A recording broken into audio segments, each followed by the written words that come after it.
Hello, everyone. Welcome to the Wilson Center to this event, Nuclear Strain, looking back at Brazil-U.S. nuclear diplomatic relations. I'm Bruna Santos. I direct the Brazil Institute here at the Wilson Center.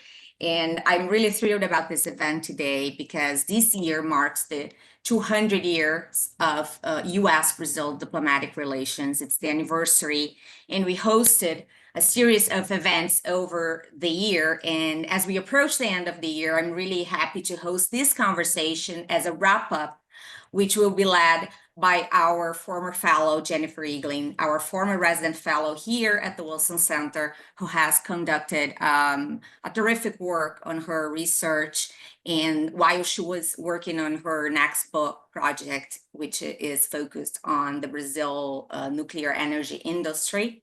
As we know, Brazil and the United States have collaborated and also conflicted over the years about expanding nuclear energy use in Brazil, in Latin America, and the world. From Brazil's early efforts related to acquiring commercial nuclear reactors in the 50s and the 60s, to the Brazil agreement with Germany to develop its nuclear outfit in the mid-70s, leading to the 2000s when we saw Brazil's support to Iran's nuclear efforts.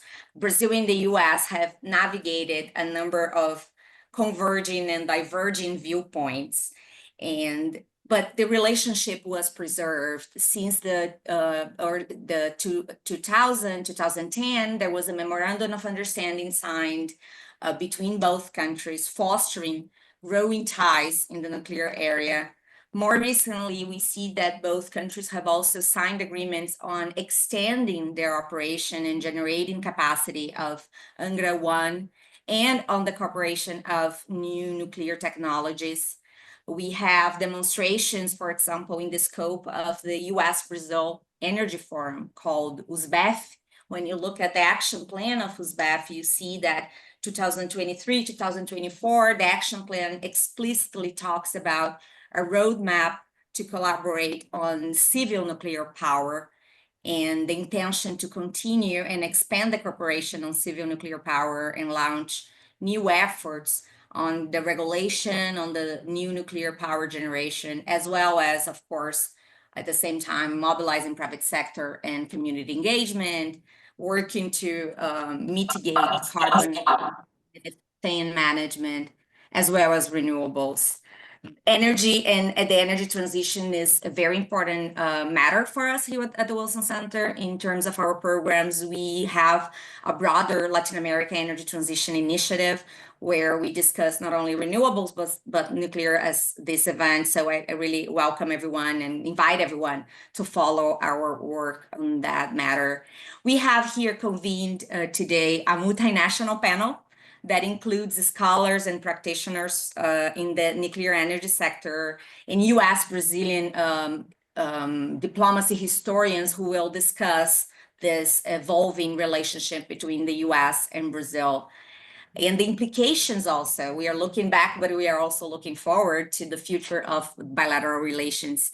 So here with us today, we have José Augusto Perrota, who is a civil engineer in nuclear engineering in the, let's see, CNEN, which stands for, I'm sorry, I don't have the full name here, but he's has been a research and development director at CNEN, technical support officer at the Brazilian Argentine Agency for Accounting and Control of Nuclear Materials, and research reactor safety specialist at the International Atomic Energy Agency.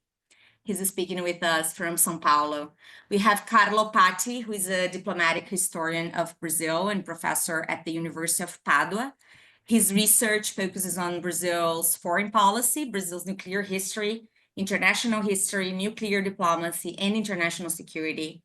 In 2015, the British Academy awarded him with the Newton Advanced Fellowship, and he's the author of Brazil in the Global Nuclear Order of Johns Hopkins University Press. Thank you, Carlo, for being here with us.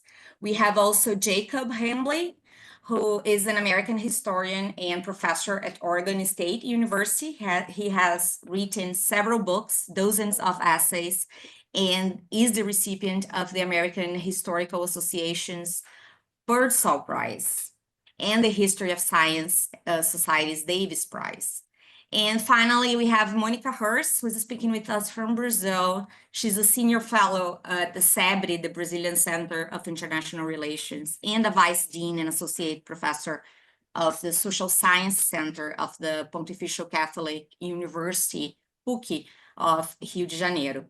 Finally, we have as the lead of this conversation, a speaker and moderator, our own former fellow at the Wilson Center, Jennifer Eaglin, who is an associate professor of environmental history and sustainability at the Ohio State University, and has been conducting an extensive work that integrates the history of the energy industry with environmental history and the state policy in a very global perspective. So the floor is all yours, Jennifer, and I thank you so much for leading this conversation here with us today. Thank you. Thank you, Bruna. Thank you all for joining. I would like to start off by just thanking my co-panelists for agreeing to this. Actually, as Bruna already noted, while I was a fellow at the Wilson Center last year, we started talking about this panel literally a year ago, and I'm really excited to see it come to fruition. As my own research is trying to tie together environmental questions with the history of Brazil's nuclear industrial development. This is a particular treat for me. And so we do seem to be having some technical difficulties with some of our speakers, so we will get ourselves started. I wanted to give both Jose and Jacob Hamblin an opportunity to just say a few words about their research and work in the nuclear area before we get into a broader discussion. So Jose, perhaps you could start? Yes. So good morning to everyone, and thank you very much for the invitation to be here in this meeting. And it's a very good opportunity to tell something about the nuclear technology development in Brazil. So I have born in 1953, the same year as the Atoms for Peace. So I'm a Atoms for Peace kid, right? And, I'm 71 years old. And here in Brazil, under my background in nuclear, I'm a civil engineer. I ended in 1977. In 1980, I finished my master's degree in nuclear engineering. And I started work at that time in Angra 1, the first nuclear power plant of Brazil. It's a Westinghouse. And I was there in the first criticality. I was a part of the group who started the power plant at that time. So in 1982, I came to São Paulo. I did also here in IPEN. It's a energetic institute from the Brazilian Nuclear Energy Commission, CENEM. And I worked with nuclear engineering of reactors, power reactors, and research reactors. And I did all these years that I worked here. I retired in 2022 after 40 years of work here, an emeritus research of IPEN. And the last years of my work, and still now I'm working in a new project. It's a multi-purpose research reactor that is going to be built here in Brazil. It's a 30 megawatt research reactor, and it will be very important for Brazil technology in nuclear, mainly for producing of radioisotope for nuclear medicine, research using neutron spins, and also for testing materials and fuels for the new generations of reactors. So this is my last work. And I can talk a little bit about this history of our institute and when we start the institute in 1956, after the Atoms for Peace. So I'm really Atom for Peace engineer and kid. Thank you.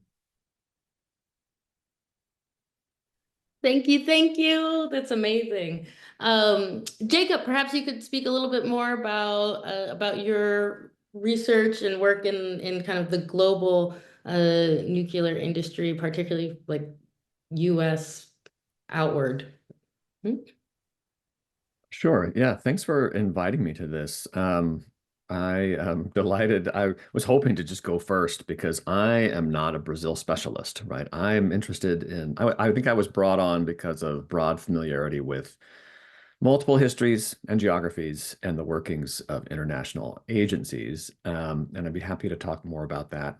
My background, just to give you a sense of it, is that I do history of science and technology and environmental history with international dimensions. So essentially, all those topics with some diplomacy and international history, which includes, weapons, power, and an array of technologies, not just nuclear power for electricity generation. So my books have been about the promotion of nuclear technologies in the global South, the so-called peaceful atom, if we're atoms for peace kids in this conversation.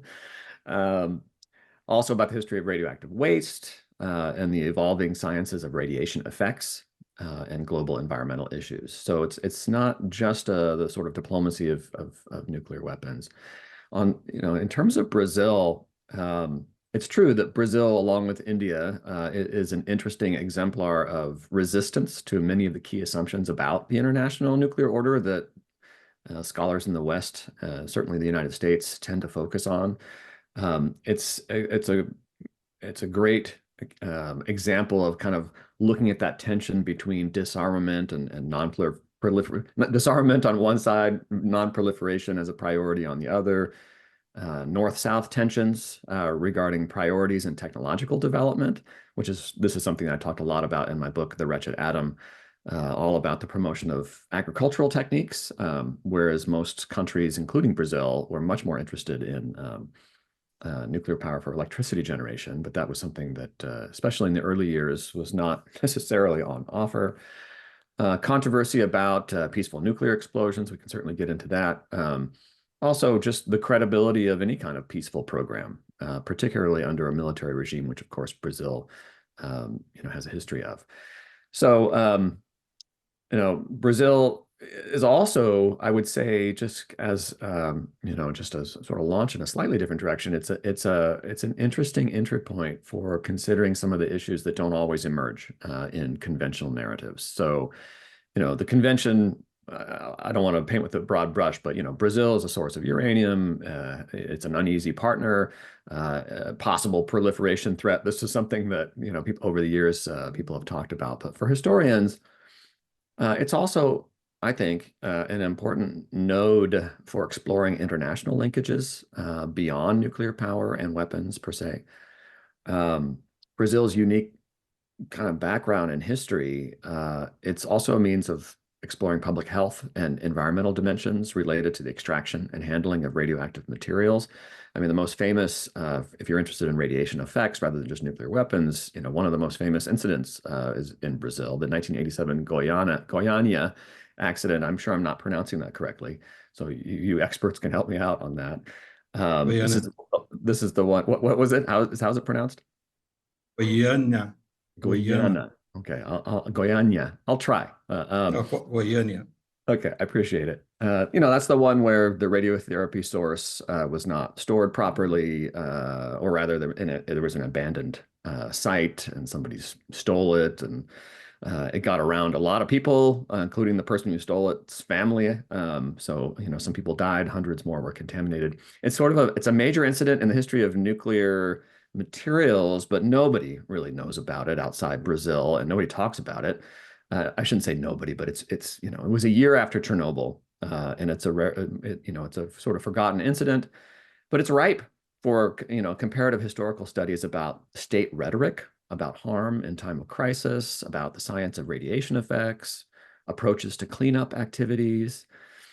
So if you think about in terms of, they're also, Brazil is also crucial in some forgotten narratives. And I don't want to spend too much time talking about this because I know this is just the introductory part, but there's this whole era in which thorium bombs were perceived as being the next thing. And their nuclear reactors powered by thorium. I mean, there are still advocates for it.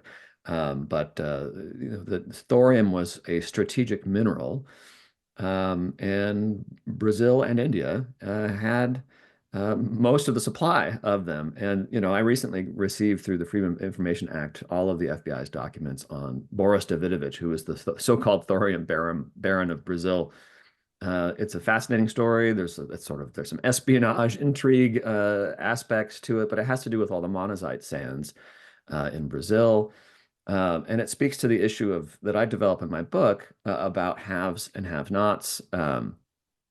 We really overlook we tend to think about haves and have-nots as being, the people who have nuclear weapons and the people who don't, the people who have the technology and people who don't.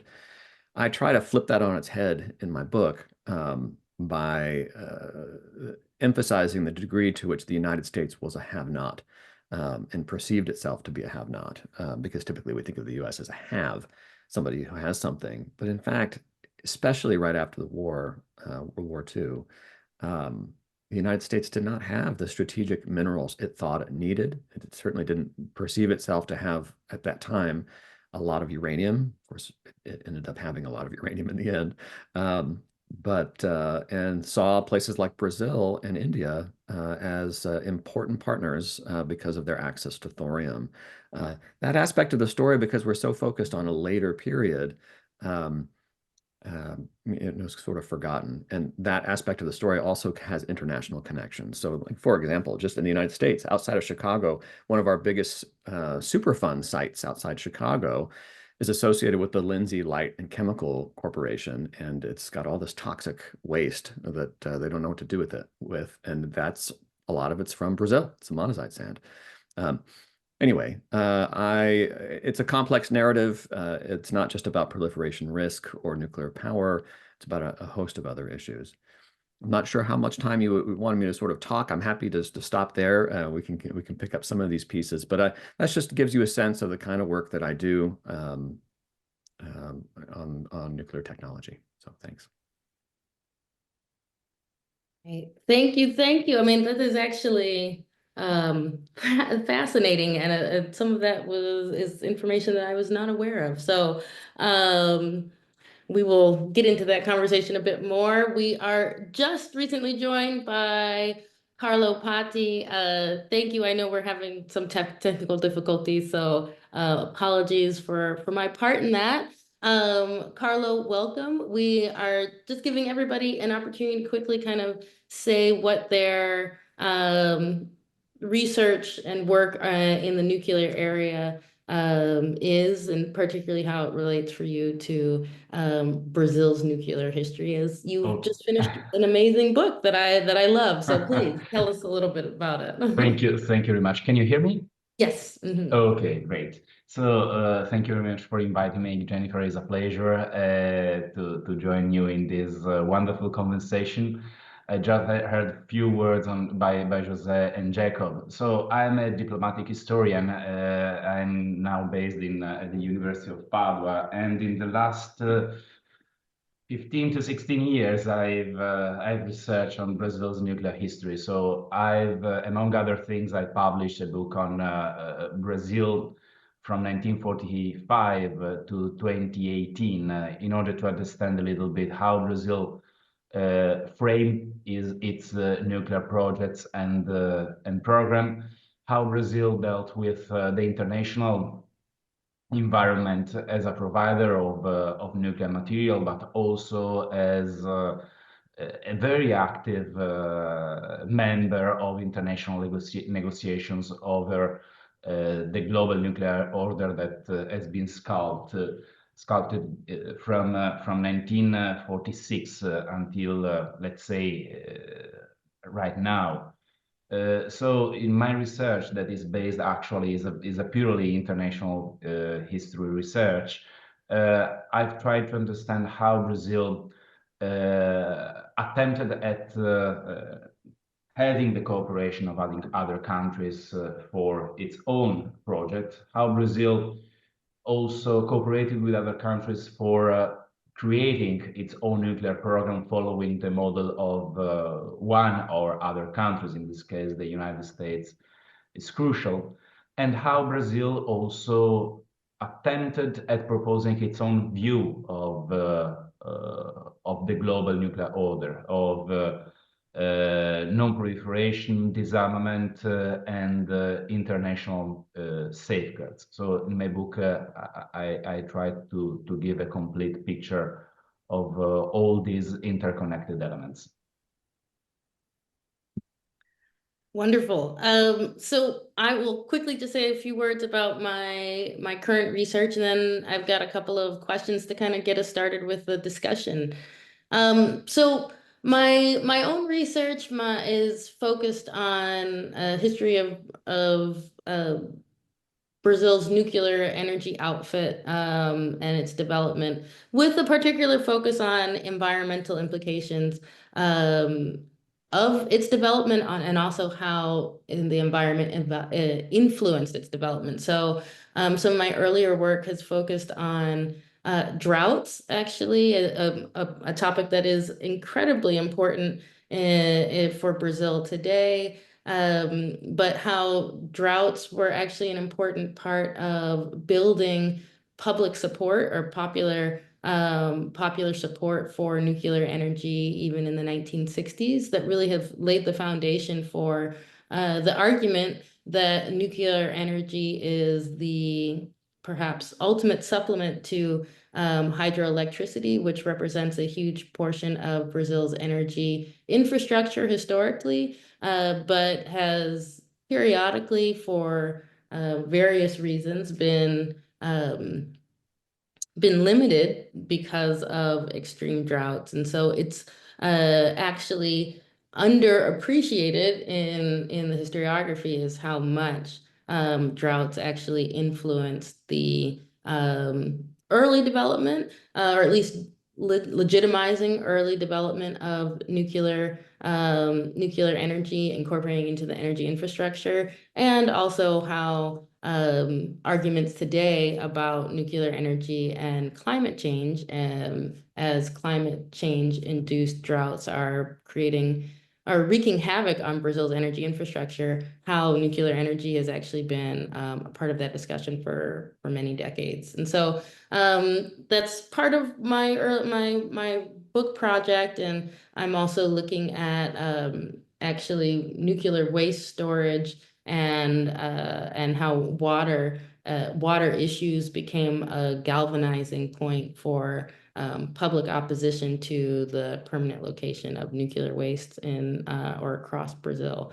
And so all of these things are interconnected in Brazil's broader international kind of foreign policy period and nuclear policy generally. And so one of the questions I wanted to pose for the group is actually how Brazil's position toward the nuclear order has changed over the last several decades. It has been, or has it changed, I guess? It has been a regular critic. Brazil as a country has been a regular critic of the Non-Proliferation Treaty, particularly since its inception. And how has that placed strain on the relationship between the US and Brazil in this long history of US-Brazilian relations? And particularly, how does that relate to Brazil's own nuclear ambitions, perhaps as Jose and Carlo might be able to specify a little bit more? Yeah. May I say something? Yes. Yes, thank you. I think that an interesting view, because here we have two persons, not Brazilians, that studied Brazil's nuclear, and I'm a technician of the Brazil nuclear energy history, right? So that's very interesting how to see the different views. It's a good point.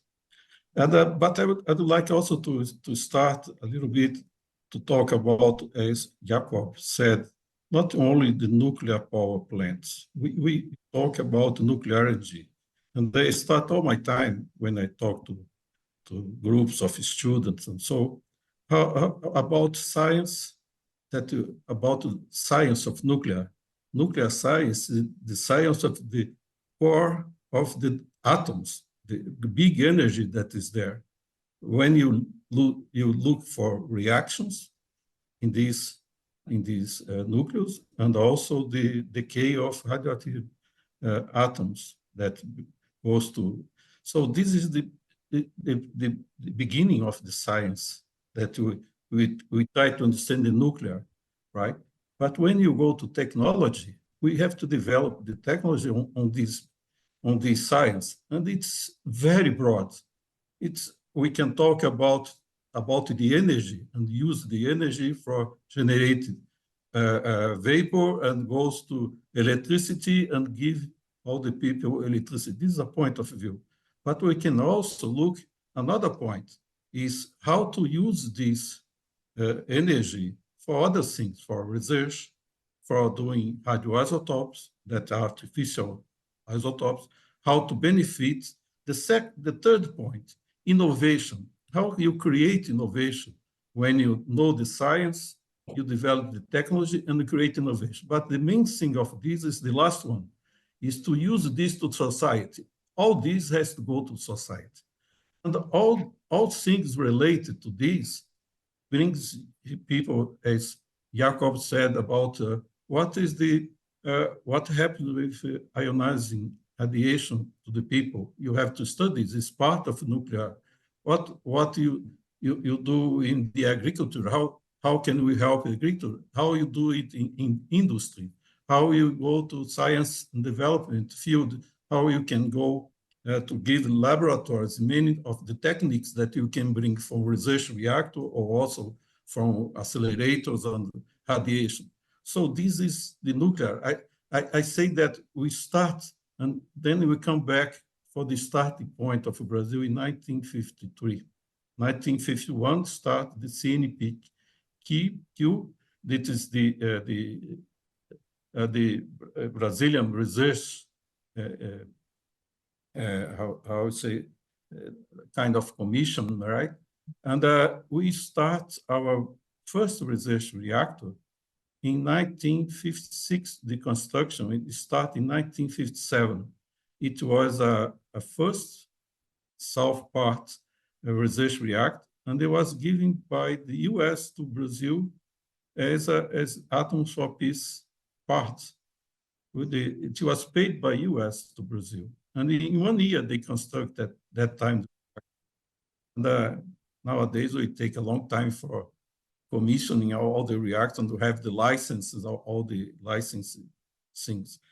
So, and when you start this new reactor, inside the university and around it, start a big institute of nuclear technology in all areas.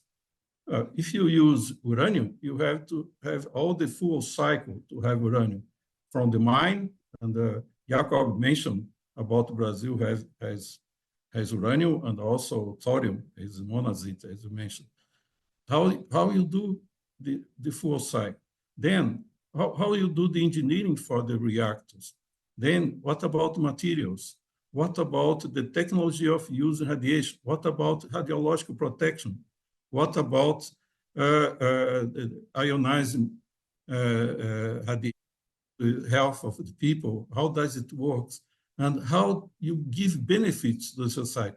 If you go to the nuclear power plants, okay, what about the environment? What about the emergency planning? So what about the laws? What about the safeguards? So you can talk about everything about nuclear technology. So nuclear technology is not related only to the nuclear power plants and the industry for doing nuclear power plants. You mentioned Brazil has only 2 nuclear power plants. The first one was Angra 1. It's a Westinghouse 635 megawatts of electricity power. And it starts in the 80s. Then the second nuclear power plant, it's Angra 2, is a German orange project, 1,400 megawatts of electrical power. So these are the only two. The plan were to have a lot, but the real one, we have only two. And a lot of things are talking now about the future to use SMR and other reactors, but it's still very little compared to all the other sources of our energy. But in nuclear technology, we have in that level of society a very important point. We have, for example, in nuclear medicine, we started this in 1960 after the first research reactor, 3 years after, 1 year after the initial of it, we start to use iodine-131 in medicine. So at that time, now we have 2 million procedures per year, and but the population of Brazil is very big. The per capita use of it is very low compared to other countries, but it's very important. And what happens if we do not give radiopharmaceuticals and radioisotope to these people that goes for diagnosis and therapy, cancer therapy? This is part of the problem also for the nuclear technology, and Brazil is looking to this in all aspects. So coming back again in the 60s, right? We have the first research reactor here in São Paulo. It was a 2 megawatt pool type reactor inside the university. The second reactor was in Belo Horizonte. It's a Tiger 500 kilowatts reactor. It's from US also. And the third reactor, it's in Belo Horizonte, in the center of the nuclear development inside the university. The third reactor was an Argon Alta, it's from Argon, in 1965 in Rio de Janeiro, in the Nuclear Engineering Institute, inside the University of Rio. So the 3 reactors after Atom for Peace is the start point for nuclear technology in Brazil, inside the university and giving the knowledge of this technology. And after this, you start all the applications that you could have. And in the 70s come the first nuclear power plant, Angra 1. So this was the way. And we can talk about this during all these years and different governments and different left and right and very different. But we can talk about a little bit about this technology, the use of technology in a broad way, not only for power plants. Well, I love this point. One, I think you give us an excellent background on how broad the actual applications for nuclear technology have become. And I know, Jacob, you talk quite a bit in your book about actually how important to the US it was to promote these alternative uses in early policy of the post-war era, right? And so actually, I think Jose, you make this excellent point on also how important the U.S. collaboration. So in this U.S.-Brazil relations history, actually, the U.S. is an important part of Brazil's early establishment of, as you've said, the beginning of its nuclear technology around the establishment of its first research reactors in the 1950s and the 1960s. So, would you mind if I perhaps... commented on that too? Oh yeah, go ahead. Oh, I didn't mean to interrupt you. I thought you were going to ask a different question. So you mentioned, Jennifer, that all these different applications, how broad it has become, and I would push back on that a little bit, and I would say that the technologies have become narrower over time rather than broader. that in the beginning, in the 1950s, in the so-called heyday of Atoms for Peace, I mean, anything you could imagine. There's going to be, oh, sure, we'll have a nuclear element of that, a nuclear solution for that, whether it's airplanes or, yes, medicine, agriculture, you name it, we've got a nuclear solution.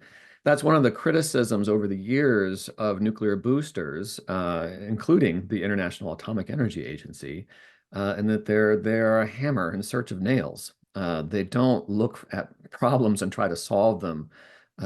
They have a solution and they're looking for ways to offer that. They offer a nuclear solution to it. One other thing I should say also about what Jose was arguing or saying, which I totally agree with. There are many different applications, especially radioisotopes, agricultural applications. But in some ways, if I were playing devil's advocate with you, Jose, I would say that what you're laying out as a narrative, as kind of a linear narrative, you start with these applications and then you go to these others, like power.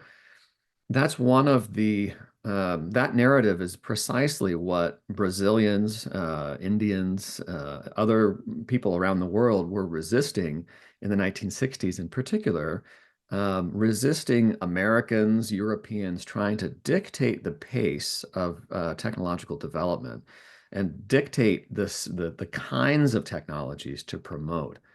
The reason the United States and the UK in particular were very interested in promoting radioisotopes and the trade in radioisotopes is because they had so much of it from their weapons programs. They had all this stuff that had been, you irradiate the fuel, you have all this essentially garbage that's left over, radioactive waste, but you could say, hey, this isn't actually radioactive waste. This is something we can chemically separate, and you've got radioactive cobalt. We can use that for agricultural techniques. You've got radioactive cesium. You can use that, for a variety of techniques, including ecological research. You can use radioactive iodine for medicine. These are things that are readily available, easy to promise, and easy to trade. And you could talk about how great these applications are to countries around the world and say, hey, Brazil, you should focus on agriculture. You should focus on medicine. Now, I'm not trying to suggest that radioactive medicine, that those applications aren't useful, but it's a particular kind of technology, right? In 1953, 1954, in 1953, when the Atoms for Peace speech was made, nobody had nuclear reactors for commercial use. Nobody had nuclear reactors for electricity generation. So it wasn't really, it was a propaganda initiative, and the president certainly did not have a clear idea of what he was offering. I mentioned that as your question initially, Jennifer, was about how the relationship has evolved. Certainly in the early years, I would say, Brazil was a recipient of radioisotopes, but there was also this kind of clamoring for, well, maybe we should have nuclear power. Why don't we get to have nuclear power? But I would say in the 1950s, from the US perspective, Brazil was perceived as a relatively reliable ally compared to, particularly in terms of race relations and sort of combating the kind of anti-colonial sentiment in the creation of the International Atomic Energy Agency. One of the great fears of the US was that India would become a representative of the Global South. It wasn't called the Global South at that time, but that they would become suddenly this representative of the so-called colored peoples of the world. Talk about this a lot in my book. The US was kind of happy that the way the IAEA was set up, it kind of created regional representation. So from the US perspective, having Brazil in there, having Japan in there, these were kind of counterweights to India's influence. I know Carlo has, I'm sure, a lot to say about the NPT stuff, because yes, that's your jam. So I'll leave that to you, but I'll just say one thing, about it, about the relationship. There are many things we could say about the reasons behind Brazil's positions on the Treaty on the Non-Proliferation of Nuclear Weapons, or the NPT. But one of them is just the NPT didn't even get started until people panicked that China, had a bomb. And the resistance to having something like a peaceful nuclear explosion, that didn't really animate people until after India exploded one.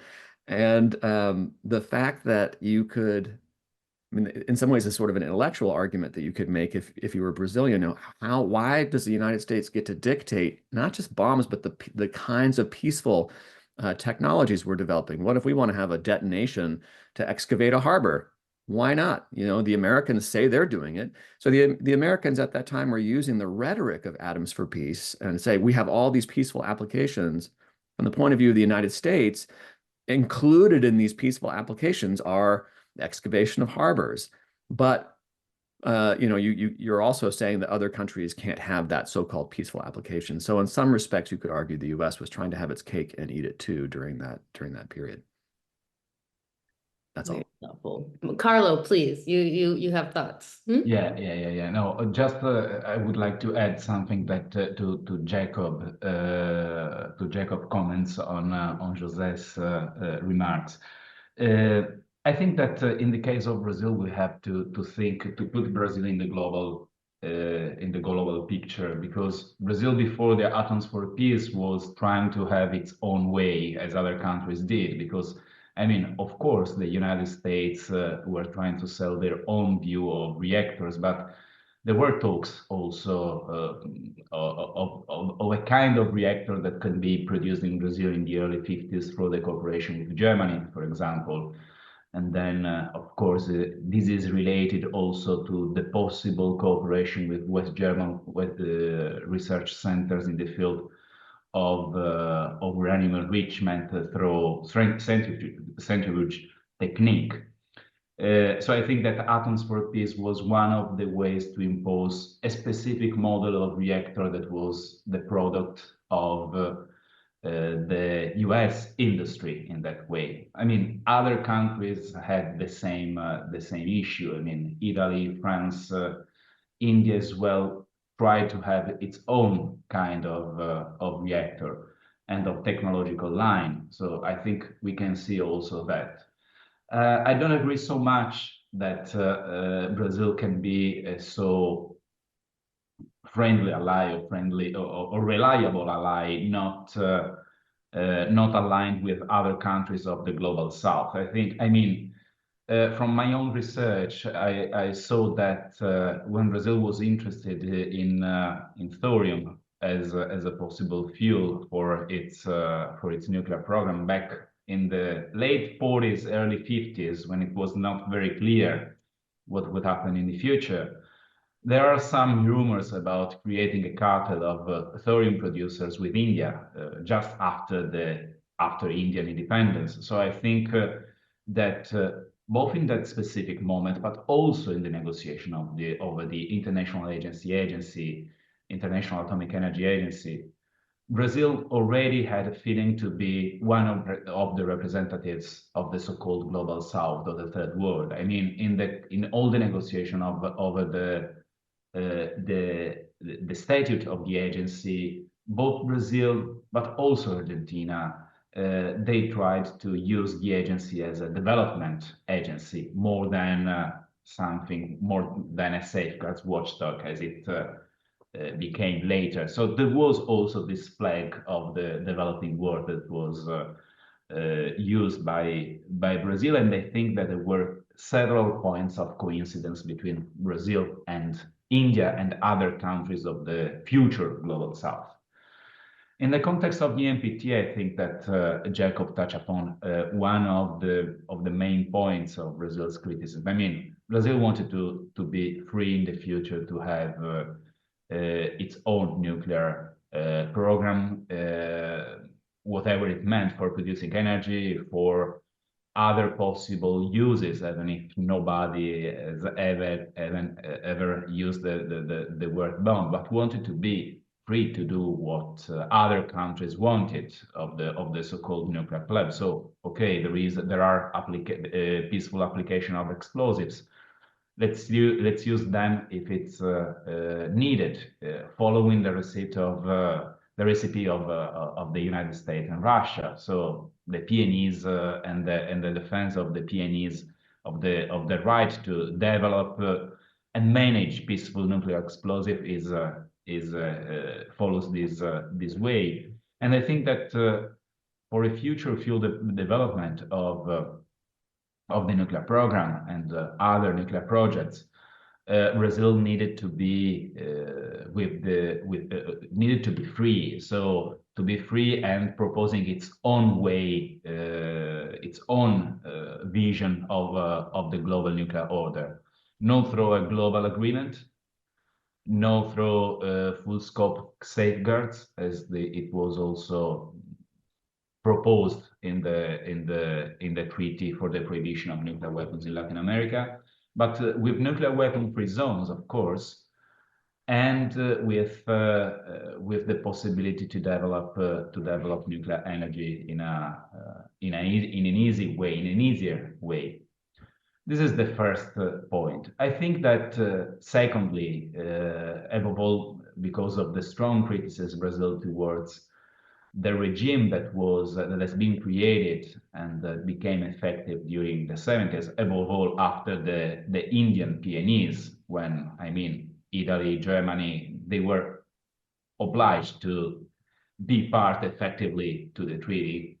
I think that it's interesting to see that Brazil wanted to be part of the regime, but just with a specific condition, to be completely autonomous in managing the nuclear fuel cycle, from mining until producing nuclear fuel, passing through reprocessing and uranium enrichment. So I think this is one of the reasons. It was a reason that was clear already in the 70s when the international community was creating the nuclear suppliers group for restraining the trade towards possible proliferant countries.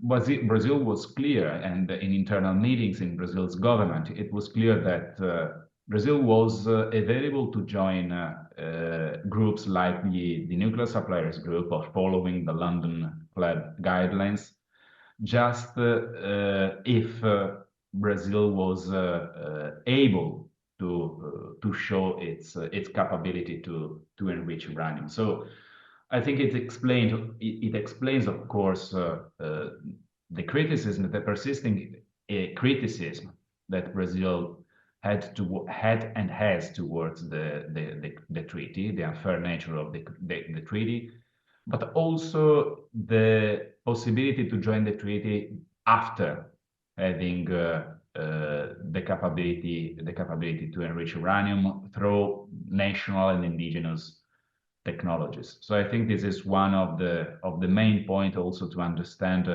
the complicated relationship between Brazil and the NPT, and the reflections on its relationship with the United States. I mean, the United States and the shortages in providing nuclear fuel are one of the reasons, if not the main reason, of Brazil to choose to cooperate with Germany in the 70s, when the United States was not available anymore to transfer technologies or to provide fuel.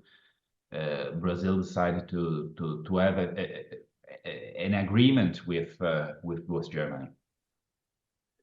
So I want to add one comment on the shorthand. Carlo said PNEs. For those of us listening, PNEs are the peaceful nuclear explosions that Jacob was earlier mentioning. Jose, perhaps you have industry insight to some of the historical shifts that we've been hearing Jacob and Carlo debate a bit. As you talked about the beginning, the setup of these early research reactors, how does this focus on mastering the full nuclear fuel cycle, how does that kind of connect to some of the policy debates that we're talking about with the NPT or the Non-Proliferation Treaty?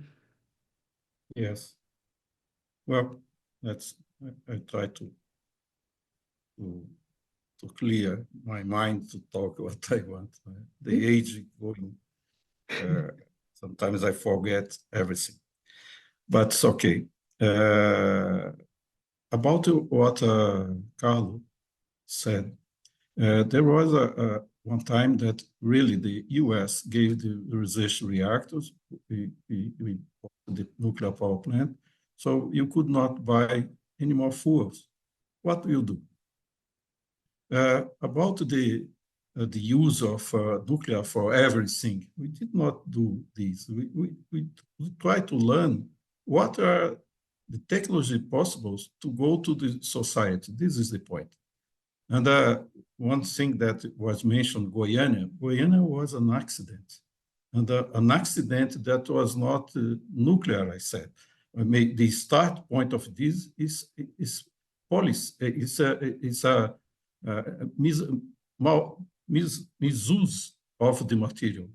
This was a person who was the hospital, who was the owner of it, was responsible for it and did not do its responsibility. So it was an accident. And we did well for doing this. We treat the materials, we treat some person dies, it was a very strong accident. And it's very important, was a important accident. But we know how to do it with it. We clean the area, we treat the persons, we gave to the hospital. That's why we were able to understand about nuclear technology, and the institutes that we had at that time were able to do it. So if you restrain the knowledge, if you restrain the objects that you bought and you cannot do anything with them, you have to look what you have to do. And behind this, there is the society. If you have a nuclear power plant that cannot operate, it's money. If you have use for scientific community and for medicine, for agriculture, for anything, you may ask, what, do I stop or do I go? So we had capacity and we did this. And a very important point also about NPT, and Carlo mentioned a little bit about it. We developed the nuclear fuel cycle, we developed the enrichment, we can do our own fuel, we can do high-level fuel today for the future. But it's a small quantities. We are not producers. We produce our own fuel for our nuclear power plant. Part of it, we import part of it. So we are able to go ahead with the size of nuclear power that we have. And about these old regimes, in 1988, we changed the constitution. And inside the constitution said that nuclear is for peaceful use. If anyone does it out of it, of the constitution, it's a criminal. You can do something with them. This is a very important point.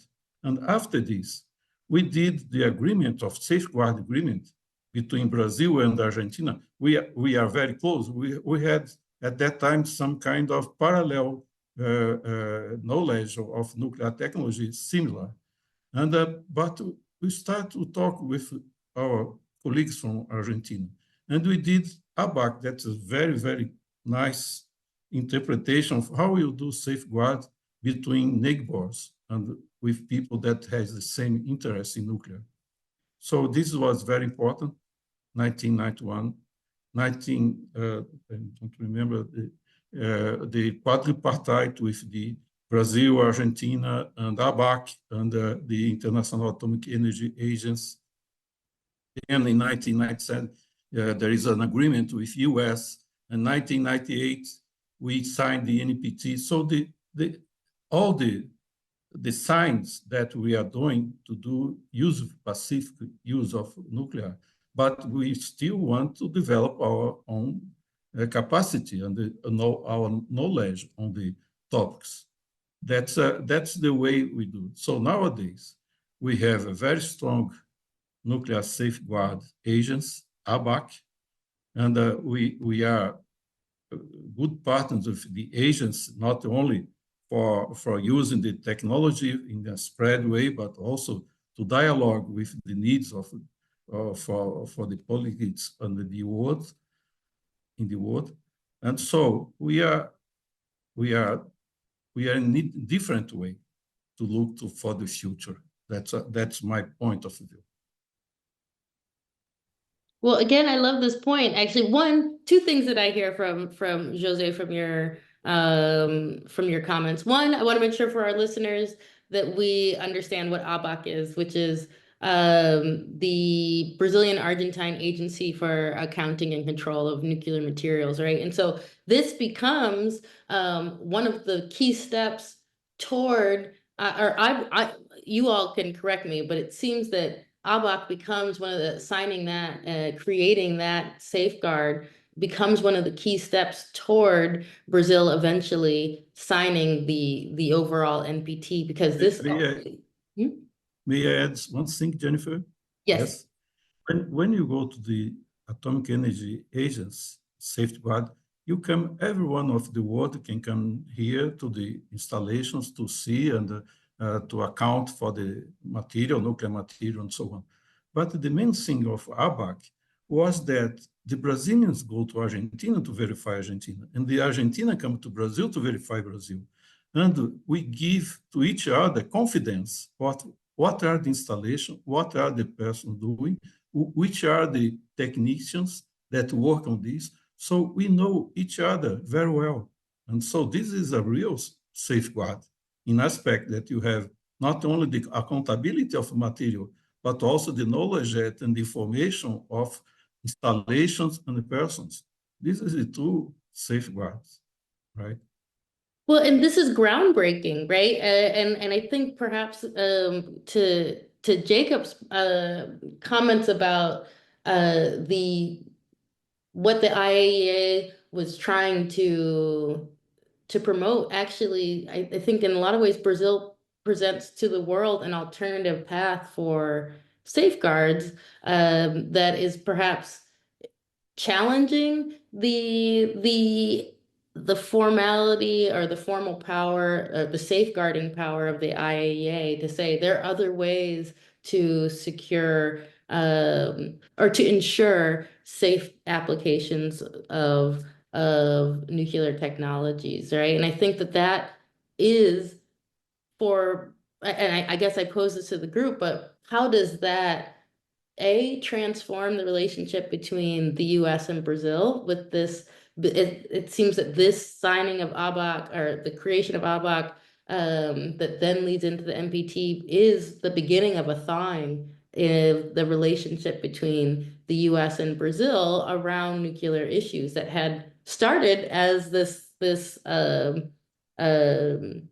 collaboration with the establishment of research reactors, but became quite a bit more contentious, perhaps, as Brazil continued to pursue autonomy in the nuclear sector. And so again, I think that how do we see this relationship evolve from collaborative to somewhat confrontational, and perhaps back to a model of how to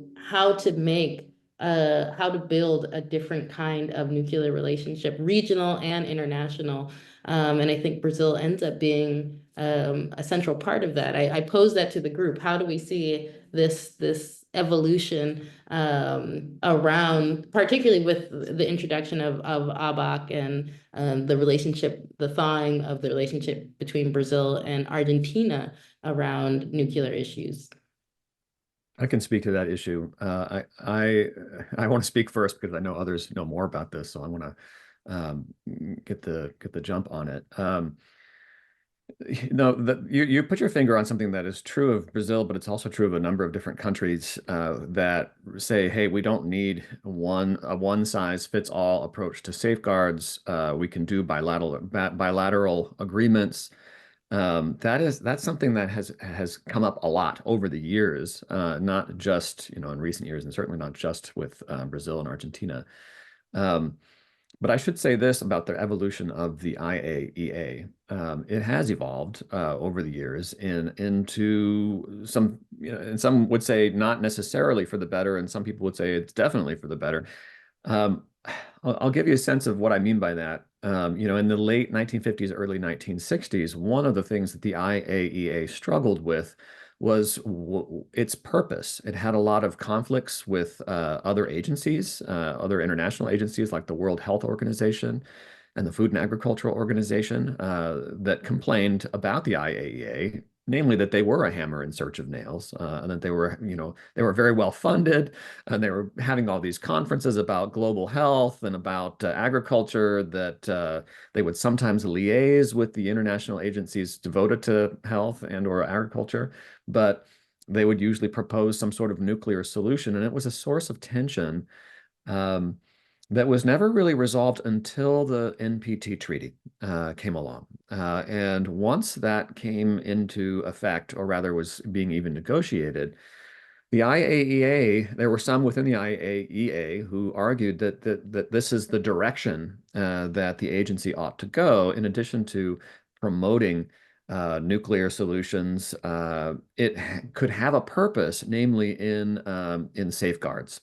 And trying to prevent proliferation. And now this is a very contentious issue at the time. It's not something that everybody wanted to do. And over the years, the IAEA has gone back and forth between we are a safeguards agency versus, we're really just here to promote nuclear power. And depending on the director general of the IAEA, you might see a different emphasis. Certainly during the Blix years, that's when the IAEA moved way closer to a safeguards, inspections-based, non-proliferation kind of base thing, where and that's how most of us that kind of grew up during that era know the IAEA. We turn on the news and you see, oh, IAEA inspectors have found whatever in some country.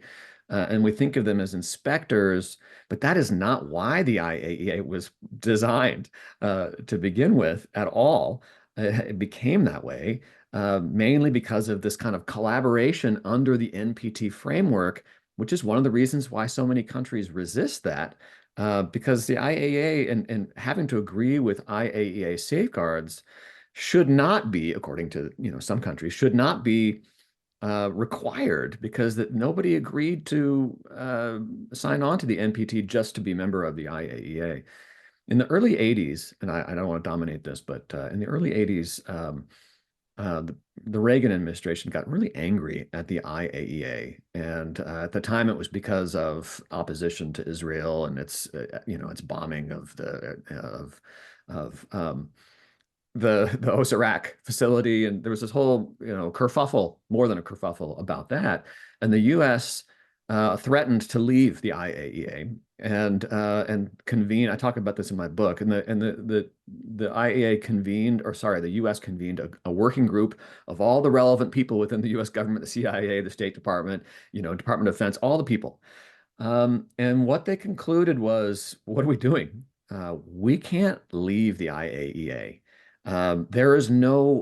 It is far too useful to the United States. We would never be able to surveil the nuclear programs of the rest of the world.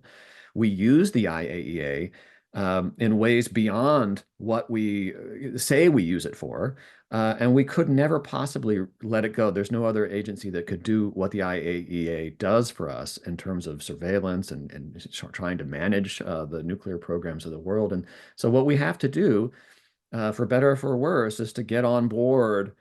This is the U.S. in the early 80s, is to get on board all these promises. We have to say agricultural techniques are really important. Medical applications, they're really important, because we want the rest of the world to be members of the IAEA and to take in these promises. Having said that, I'm not suggesting that the rest of the world were dupes to this. The same rhetoric that the United States used about peaceful atomic energy, every country uses the same rhetoric. I mean, everybody loves atoms for peace because everybody uses it to pursue their particular aims, whether it's a secret clandestine nuclear weapons program, or it's just wanting to build nuclear power, or you name it, national prestige. They will all use it. And so it's not just the United States. One of the themes of my book is that the U.S. used this rhetoric, but had a very difficult time controlling any of it.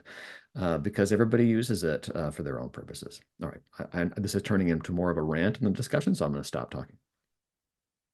Carlo, go ahead.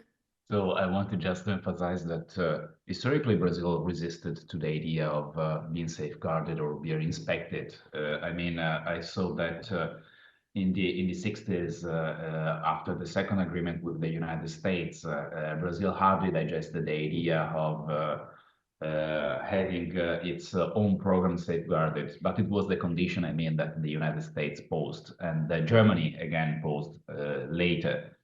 But Brazil, I think, has an interesting story about how to deal with the inspection issue.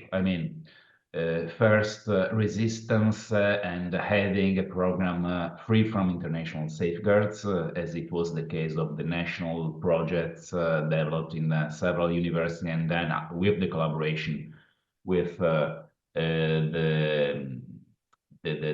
military research centers from 1979, 1974 in one case until the full democratization in 1990, but also its own way to deal with that program. I think ABACI, the bilateral agency, is one of the main examples of that. So we have our own way to guarantee that our program is peaceful. We have, of course, military projects, but they are under safeguard differently from the programs of the great power of the nuclear weapon states. But Brazil, I think, is a case also of resistance still now, because one of the main issues right now is that Brazil is resisting, of course, accepting the additional protocol to the international safeguards to the peaceful use of nuclear energy. Brazil is quite firm in telling we have our system. We have a system, a quadripartite agreement.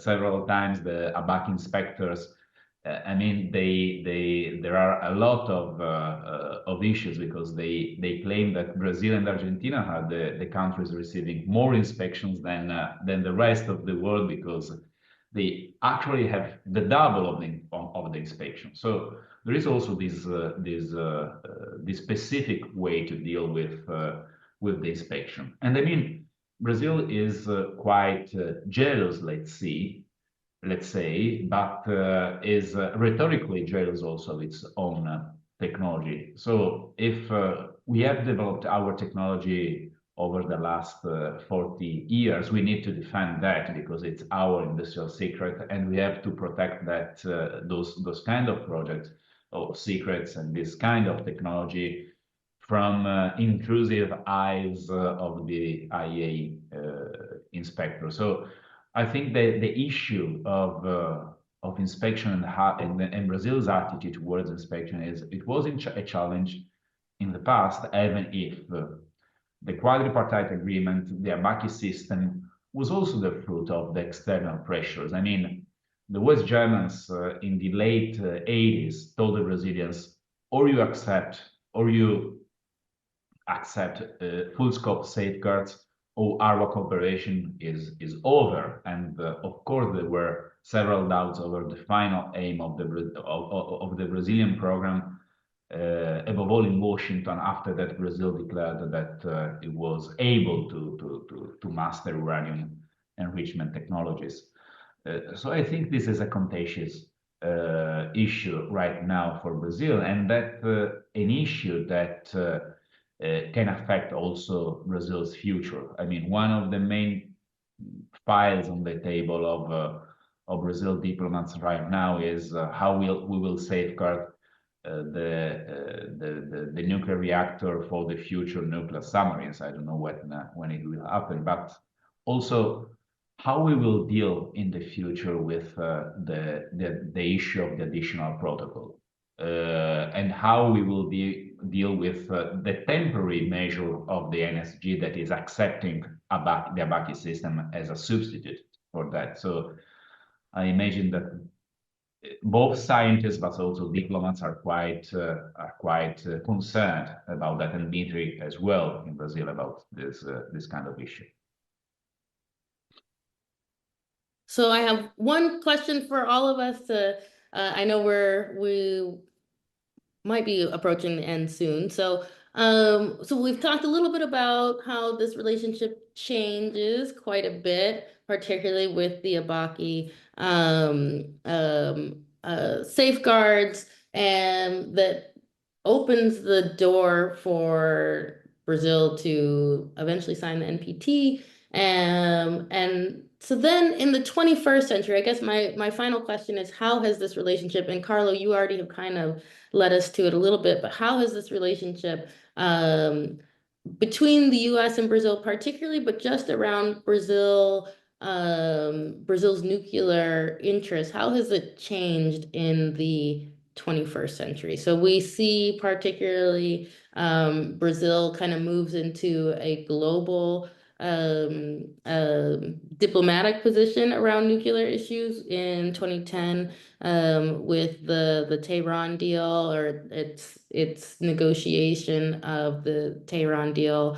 But even beyond that, so in that context and beyond, as we're looking at the nuclear submarines, as we're continuing research to, as Jose already highlighted, the continued work to mastering a large enough scale production of nuclear of enrichment capabilities to be able to supply our own nuclear outfit, including these future nuclear submarines forthcoming. What does this relationship to Brazil with the nuclear world, and particularly with the United States, what does that look like in the 21st century and ongoing as we press forward through the 21st century? Jose, do you have thoughts? Okay. First of all, remember that not only ABAC, but the quadripartite is together with the International Atomic Energy Agency. So safeguards are, we have inspector of ABAC and inspector of it together and doing independent analysis, but together, right? And this is very important. And after this, I worked to ABAC since the beginning, and I was a technical officer of ABAC, technical support officer. And we had a lot of agreements and a lot of cooperation with US. I traveled sometimes to the US, and they traveled to ABAC, and we did many cooperations in techniques and the support to have a strong ABAC. This was a very important for Lawrence Livermore, Pacific Northwest, Oak Ridge, Argonne, Niels Brunswick Laboratory in Chicago. We developed, I was responsible for this when ABAC, new method for sampling UF6 in plants of enrichment plants. It's just to explain a little bit, you have to go to the plant and put a small cylinder to take UF6 gas and to send it to a laboratory just to measure the enrichment of this sample. This costs a lot. You sample in one installation, send to other countries, send to you to agents in laboratory of agents. So we develop a method using aluminum sample in a small bottle, and we put this in the same place. Then the aluminum absorbs the UF6. Then we analyze the sample. The old sample is 10 grams of uranium, just to take few milligrams for mass spectrometer analysis. With this, we take less than 50 milligrams, and the sample is analyzed, and it's very well. We call this ABAC crystalline method. And this last year was a method approved by ESTM, a method, and this standardized this method for everyone. So this is a conclusion. very importance that we gave to this and how important was the relation with the international laboratories and also US. News Brunswick analyzed this and said, no, it's a very good method, and so it's an STM standard method. So this is the way that safeguard was the people to understand that confidence about all the system. Carlo mentioned the numbers of we have the nuclear, the enrichment laboratory. We decide just to go to 20% as part of low enriched uranium, right? And it's 24 hours cameras, unannounced visits, a lot of them. The submarine will be under safeguard also. This is how to deal with this agreement. Né? And it's not, the submarine is not, it's just an attack. It's not a ballistic submarine. It's not for defense only. So the government has shown all the possibilities that confidence what we are doing. You give all the things. All the as Carlo mentioned about the extended safeguards. This is information. This is not tools. The safeguard, the traditional one on the material itself. It's about everything. And it's a kind of intrusive for some technology that you want to keep it. So this, I think that's the way that you may change this in the future, giving more confidence in both parts, from Brazil and from the agents, to understand and to give limits to this, to improve the confidence that we are doing in a pacific way of doing nuclear. But I would just, final comment. I think that we cannot restrict one country the knowledge, but from the knowledge to decide what is good for the society in the Pacific way of using the nuclear. That's why I started saying that I'm a kid of, I think Jacob, I didn't know if he wanted this, as I said, like Atoms for Peace kid, right? I just born when it starts. And I do believe in it. The society needs the development that comes with the nuclear technology, not only nuclear, but all these split things that you have with it, the knowledge, the technology, and in all areas. So we cannot restrict this for a country. Of course, we have to restrict the weapon side of any country, but the way of using nuclear technology. And this point, the agency is very important. It's not only safeguard.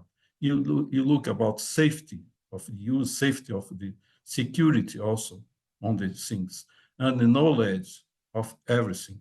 So the agency is not only important for safeguard. The agency is important for many things. And this cooperation around the world also, I work in the agency. We do missions to countries to support countries in their what they are using for nuclear technology with safety, security, and knowledge. That's one of the things very important from the Atomic Energy Agency. So, Carlo, Jacob, final thoughts, future of U.S. and Brazil for Carlo, and maybe U.S. and the world for Jacob, kind of evolution of this relationship around nuclear policy or nuclear energy, nuclear technology. Mm-hmm. So I'm not the right person for the forecast for the future, but I mean, or lessons learned. Yes, the lesson learned. I think that we assist always in forms of cooperation, of course, and distance between Brasilia and Washington, the nuclear field, and also in the field of nuclear diplomacy. I mean, Brazil is one of the main proponents of the Treaty of Prohibition of Nuclear Weapons. So opening a crisis also towards the nuclear weapon states that consider the treaty less, that the treaty will turn the treaty for banning nuclear weapons actually makes the NPT less strong or weaker for the future. So this is one of the point. And then I think that Brazil also in the regime and through the Tehran Declaration attempted at opening also the world to new actors in shaping the nuclear order, in the sense that Brazil attempted at normalizing the Iranian program, also recognizing some rights that Iran could have. And I think that that was a crisis in the US-Brazilian relationship. But I think that the United States had to wait for 5 years for finding an agreement that will, I think was worse than that Brazil and Turkey found in 2010. So I think in this way, and I think that the current position of Brazil, the current in this time of crisis, the current hyperactivity of Brazil's nuclear diplomacy, because I mean, right now Brazilian diplomats are responsible for many agendas in the nuclear field, but in the disarmament field, it shows how Brazil is central. For the future of the nuclear program, I think that the program and the civilian program, I mean, for the production of energy, I don't know if José agrees, but is paralyzed since the construction of Hangar 3 is not going on as far as I know. But my hope is that the collaboration involved in the multi-purpose reactor, all the benefits that can have for the society, and all the application of nuclear energy and nuclear physics can benefit a country as Brazil and other countries of the global south, also through the collaboration with the United States. I think that the lesson learned is that the distance, I think José gave us a great, it was a witness of that. The collaboration between Brazil and the United States continued also in the period of tension. I mean, Brazil didn't cooperate in a specific field in a period of crisis, over enrichment, reprocessing, etc. But they were continuing collaborating in other fields. It was impossible for Brazil and the United States not collaborating. And I think that there is a lot of potential here for a future promissory collaboration between the two countries. That's it. Thank you very much. Well, I wish I'd gone before that. So that was a much better ending regarding Brazil. My thoughts on that are the lesson learned, I guess, is the same in the 20th century as it has been in the 21st, and no doubt will be in the future. Although I'm a historian, I can't predict the future. But I guess I can predict it just as well as anybody else, I suppose. We have to pay attention to rhetoric. We have to pay attention to framing. I mean, José's example of the nuclear-powered submarine is a great example of that. That the United States established long ago that a nuclear submarine is a peaceful use of nuclear technology, which is, obviously a submarine is not a peaceful technology, but it's not a bomb. It's nuclear propulsion. But so there's a shading there. I'm not critiquing it, but I'm sort of pointing out that it's how you frame the issue. Whether something counts as a military or not. The United States did that in the very early days of Atoms for Peace. A lot of the posters that General Dynamics put out about Atoms for Peace had a nuclear-powered submarine there, so that nobody would get any impression that was a bad thing. And yeah, Brazil uses the same rhetoric. So in the 20th century, I mean, it's just been a story of pendulum swings in terms of nuclear power. I mean, it's, Fukushima, bad. Everybody turns away from nuclear power, says it's horrible. Waste storage problems have never really been solved. It seems like this is bad.